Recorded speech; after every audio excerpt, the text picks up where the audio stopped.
My earliest memory is when I was 5 years old. I lived in the countryside, and in those days they didn't have machinery to pick the potatoes. The farmer used to come around in a flatbed trailer, and all the local kids would get onto the back of the trailer, and he'd take you to the field, and they'd turn over the soil, and we'd pick potatoes by hand, and fill them into sacks, and they'd pay you like 50p to fill like a sack so big of potatoes. It was hard work, and I was only 5 and I wasn't allowed to go. But my sister and her friend were going, and they're much older than me, and they said they'd look after me and I was allowed to go for the day, and it seemed like an adventure at the time. So I don't remember that much about the day, but the one striking memory is we stopped during the morning to have a drink, and while I was having a drink, I seen out of the corner of my eye some teenage boys kicking a football in the field, and I was drinking, and all of a sudden I heard these terrible squeals and yells, and like I knew something was wrong even as a small boy. So it transpired that they'd caught a little bunny rabbit and they'd put it inside a sack, one of the potato sacks, and they'd tied it closed, and they proceeded to kick it to death around the field in front of me. Now I was deeply upset by this and distressed. Even though I was only 5 years old, I think I realised at that moment that animals can feel pain and suffer in exactly the same way as you and me can, or exactly the same way as dogs can. And I felt completely helpless that I couldn't do anything, because I was only a wee tiny boy.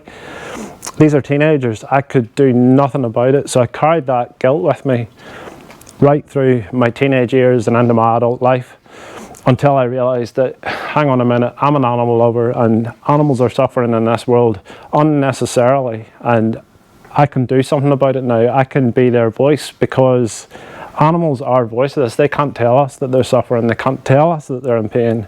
So I feel an obligation to speak for them. This word 10 years ago, if you said you were vegan, people probably didn't know what it meant. For me, it means to be compassionate and to be kind and to be empathetic towards animals. That's basically what it means. If you want to go again. The actual definition, I'll read it for you. Veganism is a philosophy and a way of life which seeks to exclude, as far as possible and practicable, all forms of exploitation of and cruelty to animals for food, clothing, or any other purpose, and by extension promotes the development and use of animal-free alternatives for the benefit of animals, humans, and the environment. And in dietary terms, it denotes the practice of dispensing with all products derived wholly or partly from animals. So that's what the word vegan means. So today I want to tell you some truths. If any of you have seen a film called The Matrix, or heard of a film called The Matrix, it was out about 20 years ago. It's quite a cool film. In the film, the main character is offered 2 pills at one point. If he takes the blue pill, his life continues as normal. He wakes up the next day and everything's exactly the same as it was before. If he takes the red pill, he's exposed to reality, the reality of life. And today I want to give you the red pill and show you the reality of what happens to animals. I'm not going to show you anything graphic whatsoever, so don't worry about that. But there's things happening to animals that most people don't know about, or were taught things like humane slaughter, for example, which makes no sense when you think about it. The word humane means benevolence. It means to care for or show kindness to. The word slaughter means to kill somebody in a violent fashion. So those two words do not belong together. So it's probably the biggest oxymoron in the English language. But yet we accept it and we continue through our whole lives, and animals suffer terribly because of these things. So just go again. So these are what the lies look like. Happy meals, the laughing cow, happy eggs. Animals are always shown to us as singing and dancing their way to the slaughterhouse, or whatever happens to them.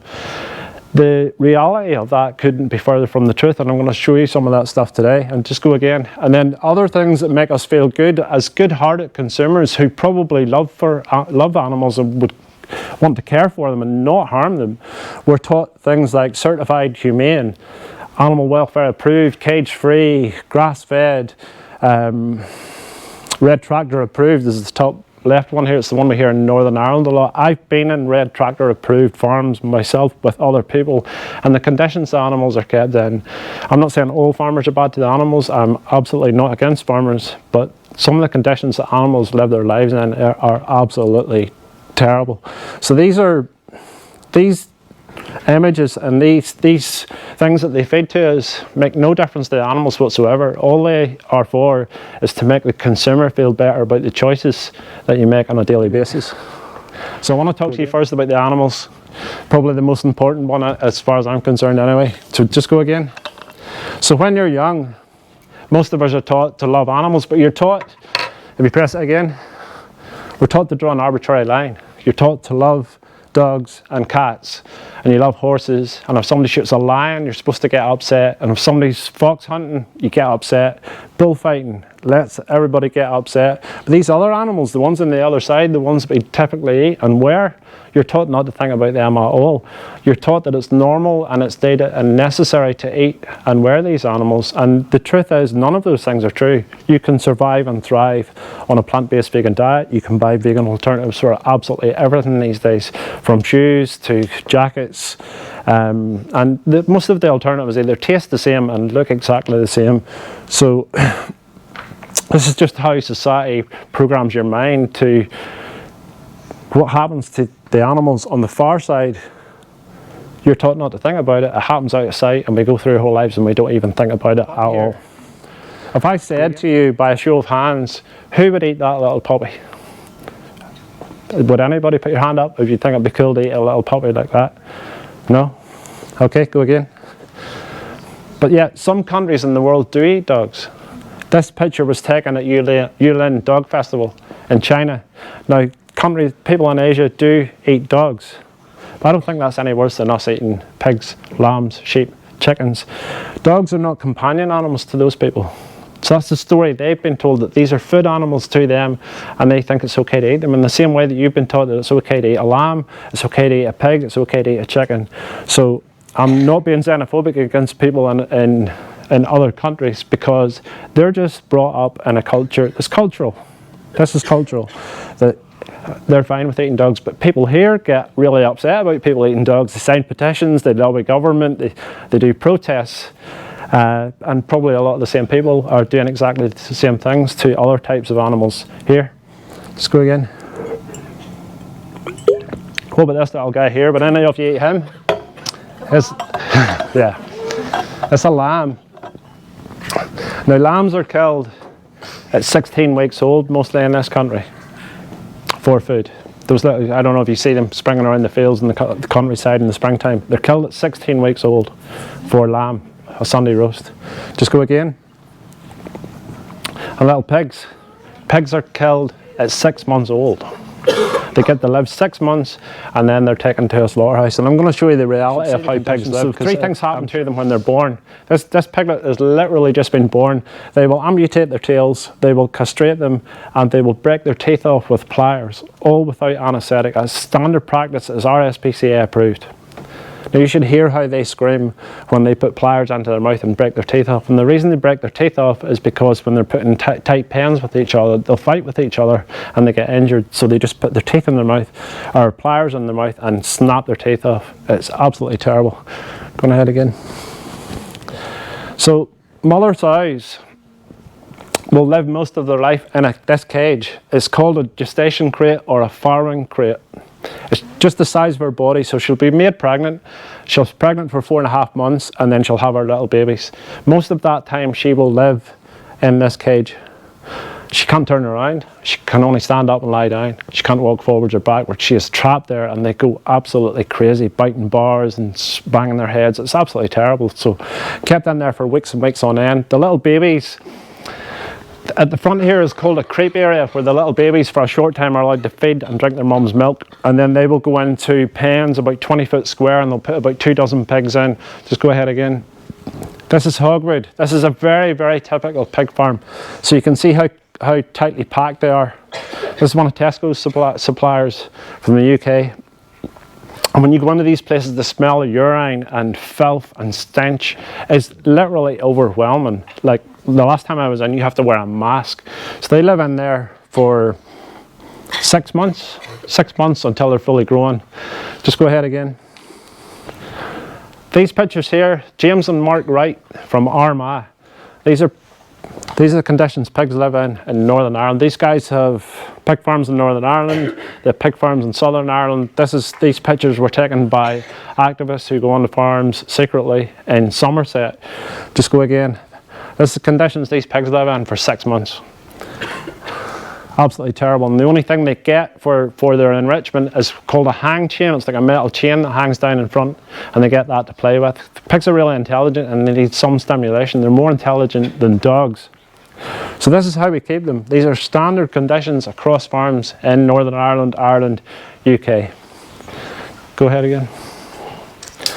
And then at 6 months old, the first day they will ever see the sunlight, the first day they will ever feel the wind in their face is the day somebody turns up in a truck and takes them to a slaughterhouse.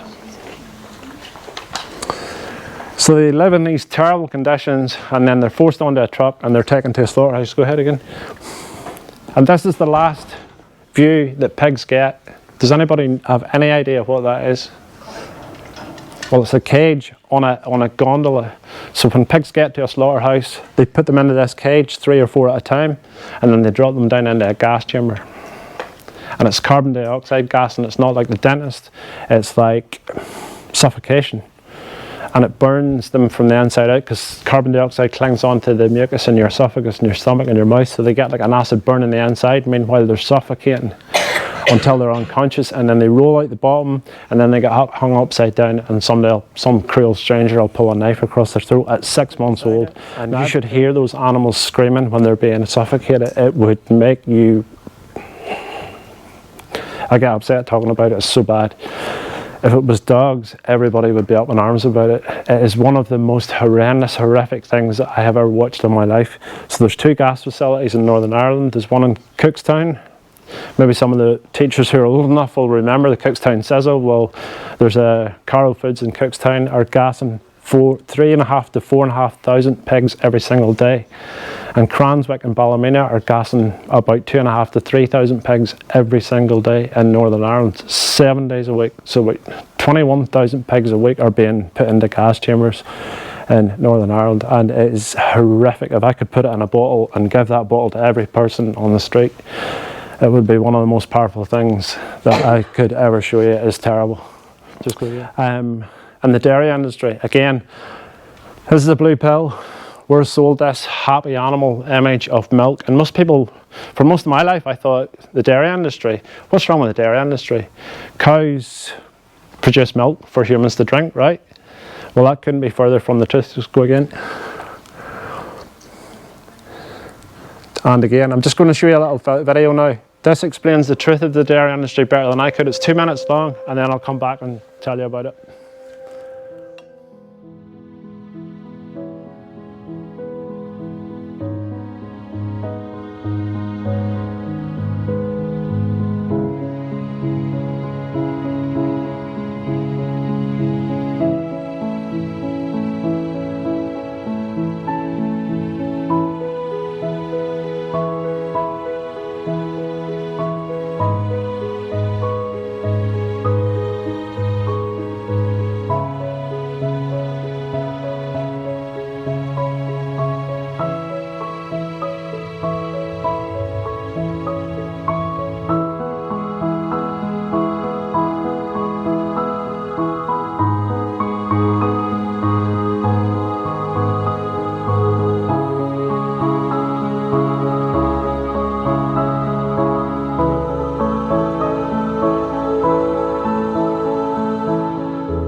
So that's the dairy industry. Cows don't produce milk because they're cows. They produce milk because they're mothers, like a human female. So they either have to be pregnant or have given birth. So the farmers artificially inseminate them to make them pregnant. She'll be pregnant 9 months, exactly like a human. At the end of 9 months, all she wants to do is to see her baby like a human mother, because maternal instinct is not exclusive to the human race. Animals are maternal as well, no matter what anybody tells you. But the farmer doesn't want the calf to compete with the consumer for the milk, so the calves are taken away almost straight away. If it's a girl, she'll go back into the industry. And once she's old enough to be made pregnant, they will artificially inseminate her. She'll give birth. After 9 months, her calf will be taken away. She'll be made pregnant again. Pregnant 9 months, her calf will be taken away. Meanwhile, she's being milked every single day. She'll live to about 4, 5, maybe 6 years old when her milk production goes into decline. Her body is completely spent and she'll be taken to a slaughterhouse and killed. They can live to 30 years old. The baby boys, their fate, I don't know if it's any worse or any better or equally bad. Depends what way you look at it.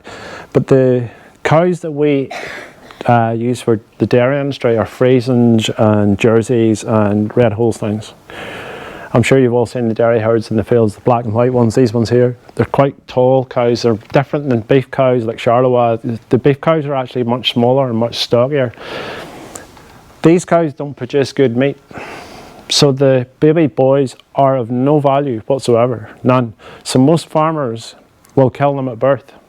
So in the UK last year, but there's no official figures because you don't have to record up to 24 hours old baby boys that have been killed on farms. But estimates, government estimates say 120 to 150,000 baby boys are killed on the day they're born in UK farms, either with a gunshot to the head or blunt force trauma, which is setting them on the ground and hitting them over the head with a shovel or a pickaxe or a hammer just to dispose of them. Now some farmers will take them to market. If you just go ahead again. I took this at Ballymena Market. You can see the age of them.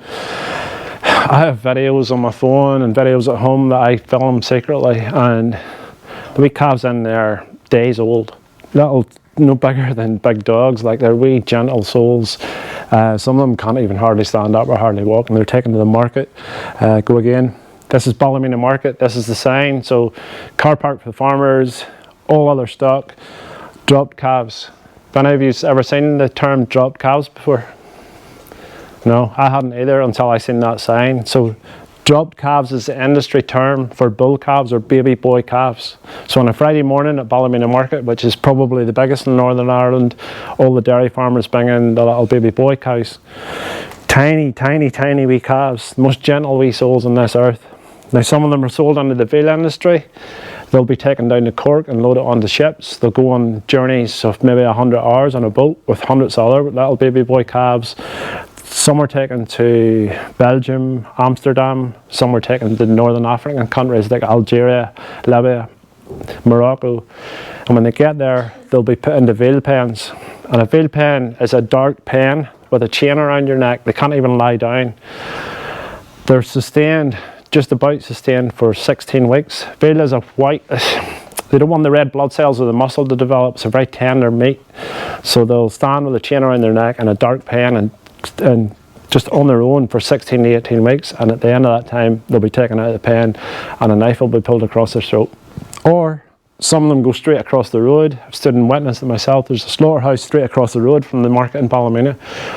And some of them go straight over there and are immediately killed, and they're turned into cheap meat products like soups and steak and kidney pies and stuff like that.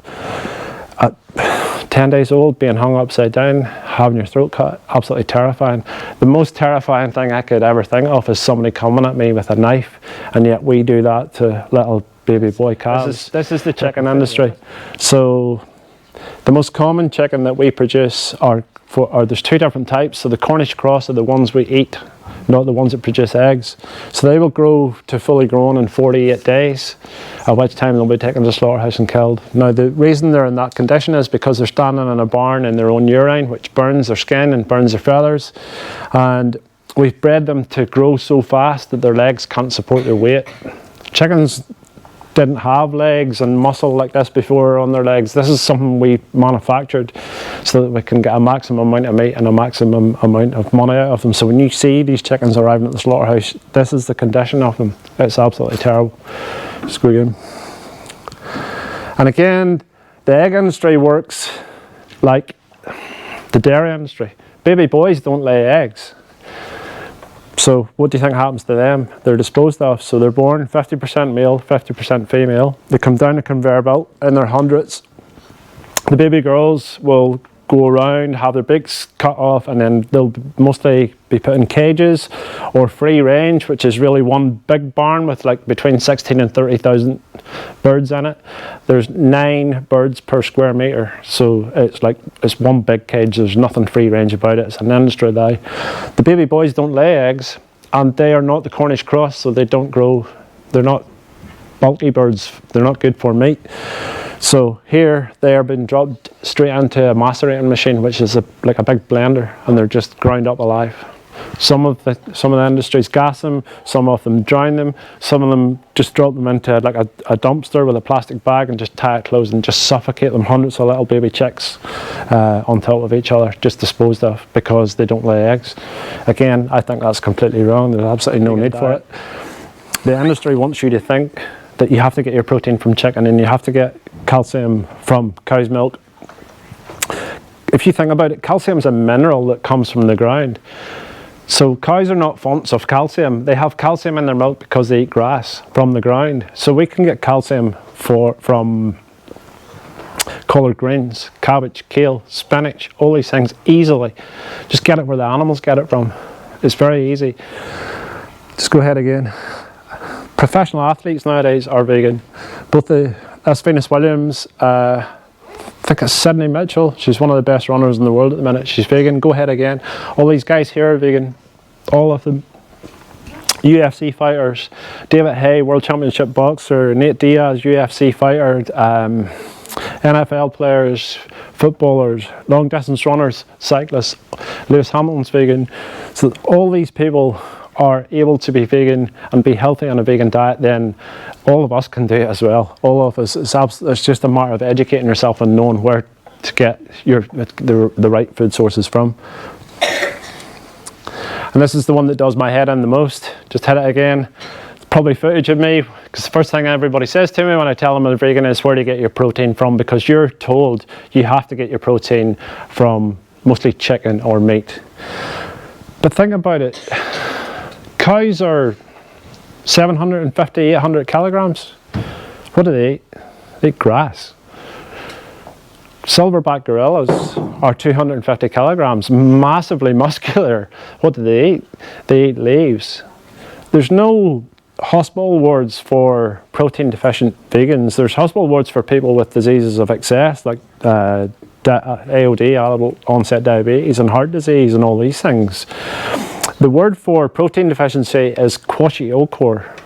Absolutely, I know dozens and dozens and dozens of people who are either vegan or plant-based, and none of them have protein deficiency. So simply put, if you eat enough food, you will get enough protein.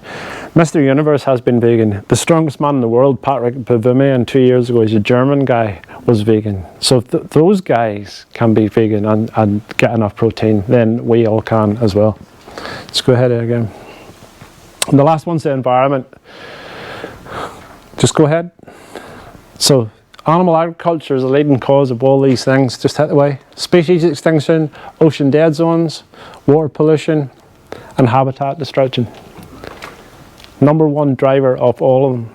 There's every single minute in the Amazon rainforest, there's an area the size of 6 football pitches being flattened for animal agriculture.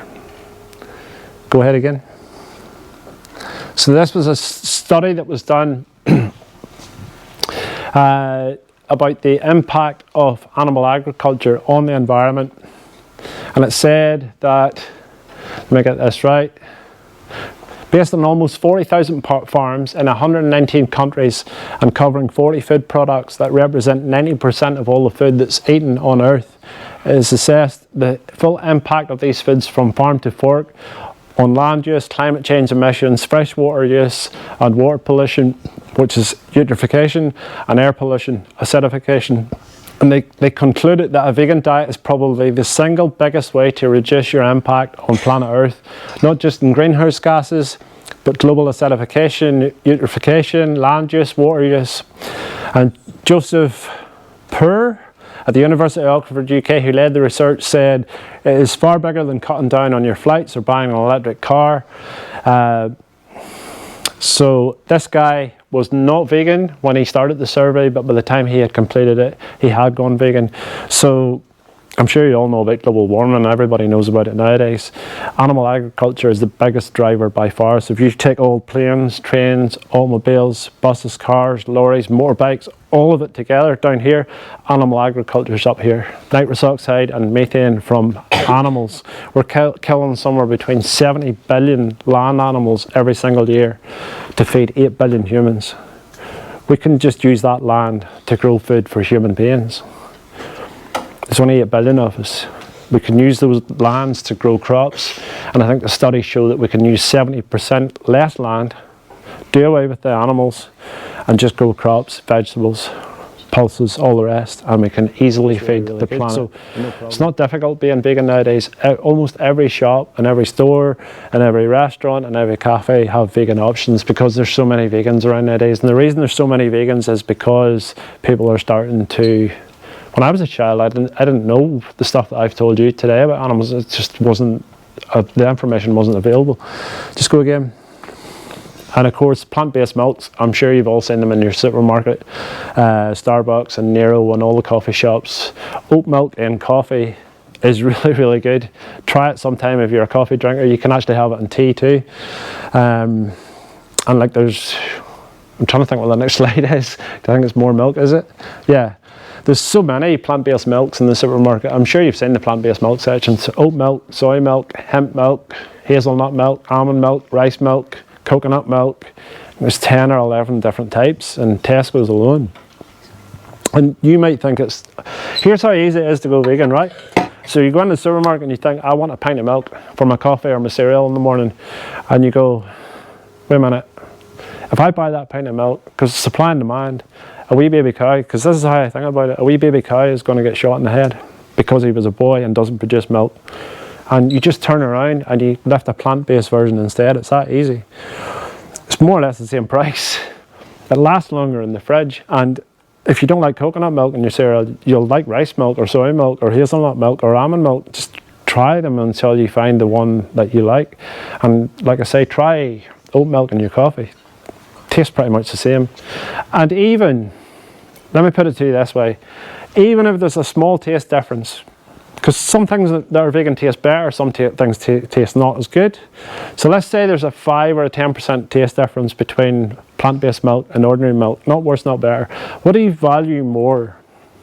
Do you value a slight taste difference, 5 or 10%, or do you value an animal's life? That's how I look at it. That's the question you should all ask yourselves. And if you value an animal's life and don't want an animal to suffer, well then you should always buy the plant-based option. So these are the, just to finish up, and then if you any questions you can ask away. These are the reasons, the 4 reasons that I can think of that people eat animal products and consume and wear them. It's habit, tradition, convenience and taste. Go ahead. The next time you go into a supermarket, try and do away with those 4 words and think of it this way instead. Go ahead again. Think of being non-violent and compassionate towards all living beings. And if you can make over on this side you have what I see as a cruel choice, and on this side you have a more compassionate choice, the one that's kind to animals, kind to the planet, and kinder for your own body as well. Well, that for me is the way to think on it. Let's go.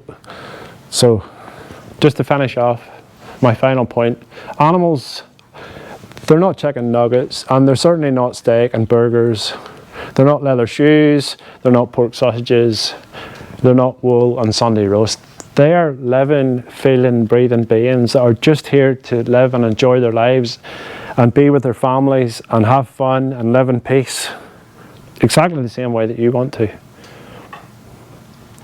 We can all make kinder choices, every single one of us, every single day, every time we sit down to eat, or every time we go to buy a pair of shoes or jacket or whatever. And I guess that's my final point, to appeal to you to always try and make the kinder choice for animals. And that's me done. Thank you very much.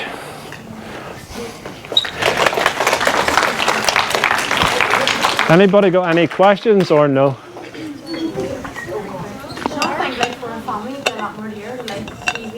No, I thought that too, and it's a misconception. If you think about it, the cheapest foods in the supermarket are already vegan, like rices and pastas and potatoes and sweet potatoes and vegetables. Most of those things are really, really cheap. You can, if you wish, buy really expensive vegan products in the same way that you can buy really expensive animal-based products. Like if you go into a restaurant, steak is the dearest thing on the menu.